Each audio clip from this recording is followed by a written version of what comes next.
Hello everyone, this is Dr. Dhiman, and in this video we will learn about the superposition theorem.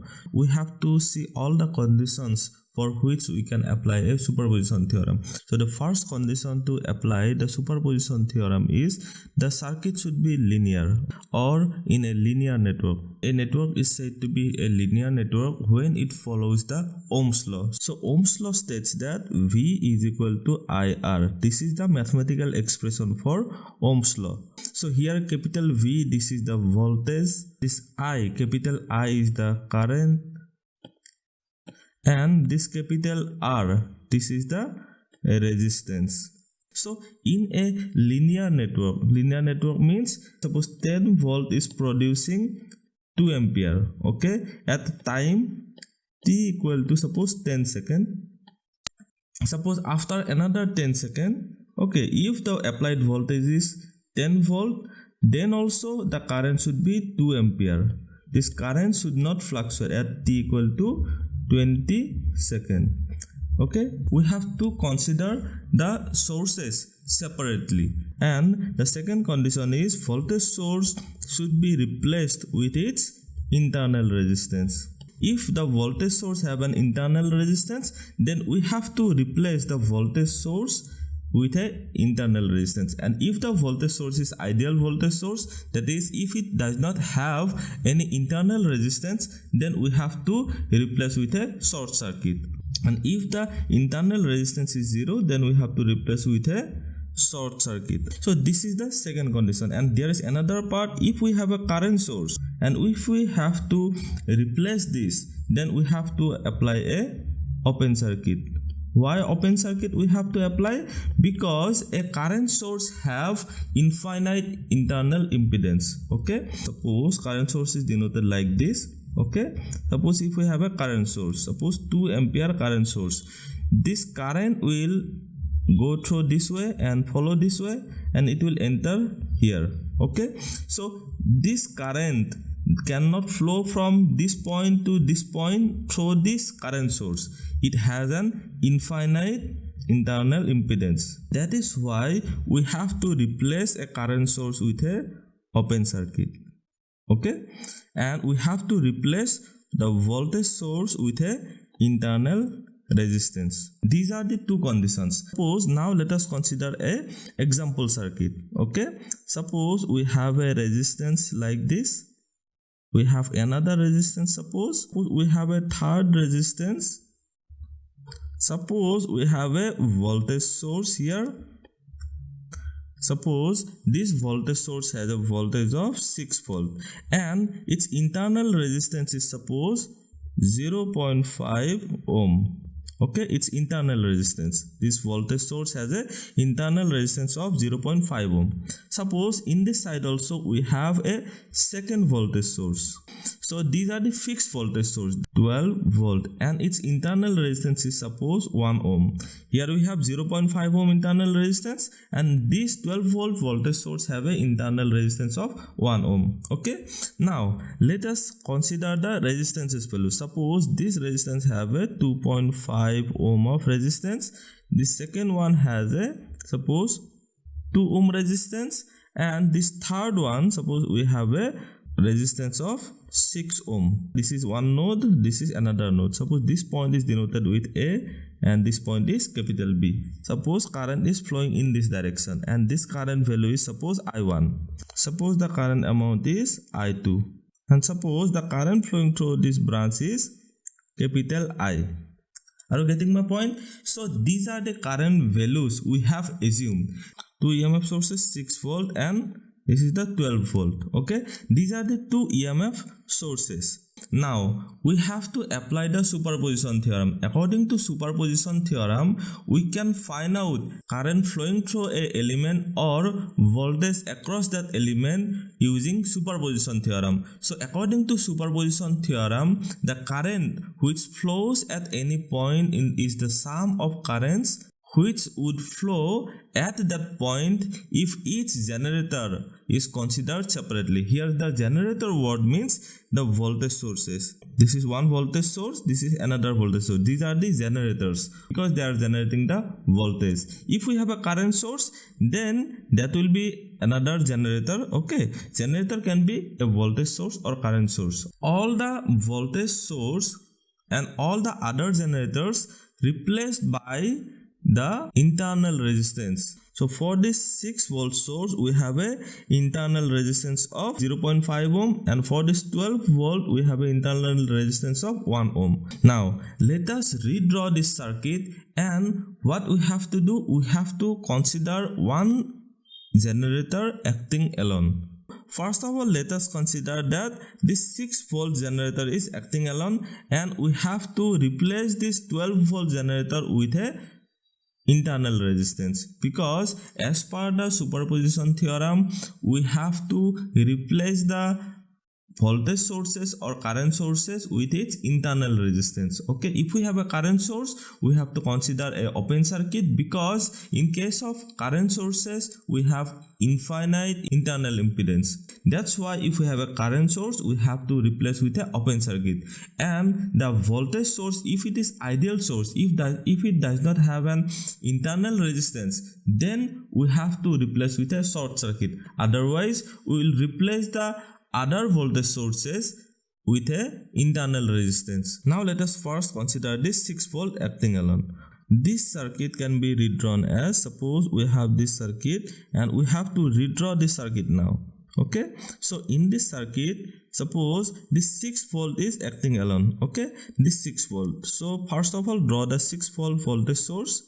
So here we'll have a 6 volt voltage source. Okay, now all the remaining resistances will remain the same. Resistances you need not to do anything, only the voltage sources will be replaced with a short circuit. If it has a internal resistance, then we have to replace with a internal resistance. Okay, so this voltage source have a 6 volt, its internal resistance is 0.5 ohm.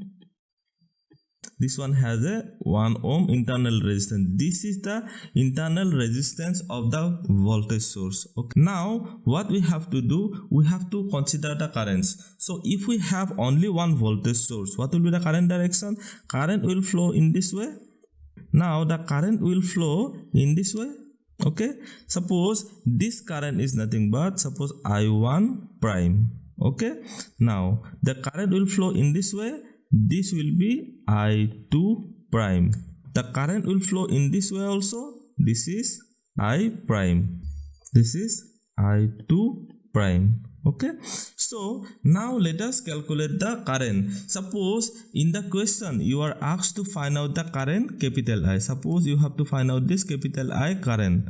Okay, so we have to consider the each sources acting alone. These two resistances, you can see here, these two resistances are in series. Okay, we can redraw this circuit with a single resistance. Since this 2 ohm resistance and this 1 ohm resistances are in series, what will be the equivalent resistance? It will be 2 plus 1 is equal to 3 ohm.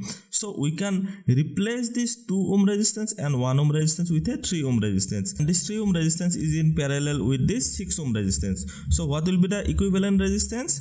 So 3 ohm parallel 6 ohm. So what will be the value?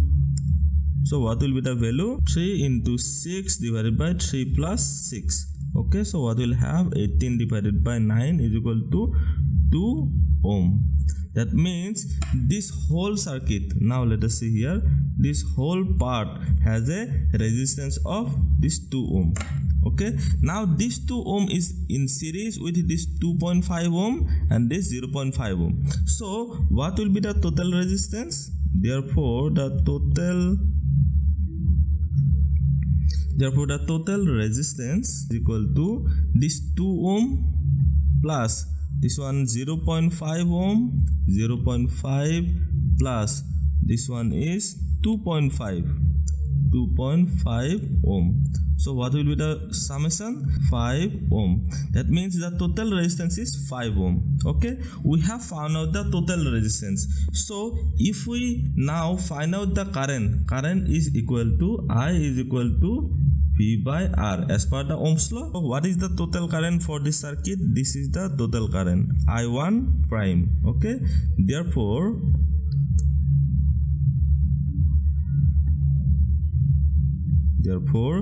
I1 prime is equal to the total voltage. What is the total voltage here?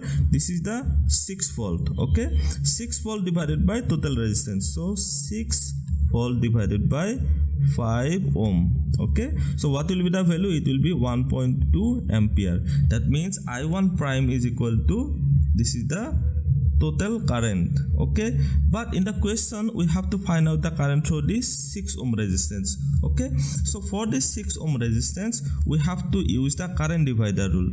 The current flowing through this 6 ohm resistance is I prime. So using current divider rule, I prime will be the total current is I1 prime into this opposite branch total resistance plus the branch resistance through which we want to find out the current. Okay, so this is the formula for current divider rule. Now we have found out that this I1 prime has a value of 1.2 ampere. It will be multiplied with the opposite branch total resistance. So this I prime is this branch. Okay, so we have to find out the opposite branch total resistance. These are the opposite branch resistances, 2 ohm and 1 ohm. Okay, so 2 ohm plus 1 ohm. So here we'll have 2 plus 1. This is the opposite branch total resistance. So 2 plus 1 plus the branch resistance. Now this branch has a resistance of 6 ohm. You can see here. So this 6 ohm will be written here. So what will be the value? 1.2 into, this is 3 divided by 2 plus 1, it is 3, 3 plus 6, it is 9. 3 times. So we'll have a current of 0.4 ampere. So I prime we have found out for this 6 volt acting alone. Okay, for this 6 volt acting alone we have found out the current through this 6 ohm resistance is 0.4 ampere. Okay, this is the current we have found out. Now let us consider this 12 volt source acting alone, this 12 volt source. Okay, now let us redraw the circuit. Now we have only this 12 volt voltage source. Okay, so the current will flow from this voltage source. Okay, the current will flow in this direction. Okay, and this current will divide into these two branches. One branch is this one and another branch is this one. Now for this 12 volt acting alone we will have to consider the same principle. Now let us find out the total resistance. So what will be the total resistance? This will be this 1 ohm resistance, 2 ohm resistance, they are in series. So the total resistance, let us find out, 1 ohm plus 2 ohm. So the third resistance will be this 6 ohm and these two resistances, they are in parallel. Okay, these two resistances are in series. So 2.5 plus 0.5, so it will be 3. So 3 parallel 6. So this will be the total resistance. This is 3 plus 3 into 6 divided by 3 plus 6. 3 plus, this is nothing but 2. So 5 ohm. So this is the total resistance. Now let us find out the current. So this current is suppose I2 double prime. This one is I1 double prime and this current is I double prime. Okay, so I2 double prime is the total current. Okay, so total current will be the voltage divided by the total resistance. Okay, so we have to find out the I2 double prime. Okay, I2 double prime is equal to the voltage divided by resistance voltage is 12 volt and the total resistance is 5 ohm. Just now we have found out the value is 2.4 ampere. Okay, so again we have to use the current divider rule. I double prime is equal to 2.4, this is the total current, into opposite branch total resistance. So what will be the opposite branch total resistance? So here we have, this is the opposite branch total resistance, 2.5 plus 0.5. So 2.5 plus 0.5, okay, divided by 0.5 plus 0.5 plus the same branch resistance. This is the 6 ohm resistance. So we have to put here, this is 6. Okay, so what we'll have, 2.4 into, this is 3 divided by 3 plus 6, this is nothing but this is 9. Okay, this is 9. 3 times it will be, so we'll have a current of 0.8 ampere. Now we have got this I double prime is 0.8 ampere, and the previous case we have found out this I prime is 0.4 ampere. This much we have found out. Okay, now we have to use the superposition theorem. So according to superposition theorem, we have to find out the sum. So what will be the current flowing through the 6 ohm resistance? It will be I double prime plus I prime. Okay, so we have 0.8 plus 0.4 is equal to 1.2 ampere. So this is the desired current, that is this is the current flowing through the resistance 6 ohm. So you have to keep these points in mind. That means you have to replace the voltage source with internal resistance, and you have to replace, if there is a current source, then you have to replace with a open circuit. Okay, these 2 points you have to keep in mind. And then what you have to do, then we have to consider single source acting alone. So in the first case we have considered this 6 volt acting alone, and in the second case we have considered this 12 volt acting alone, and we have found out the current flowing through these 6 ohm resistances for both the cases.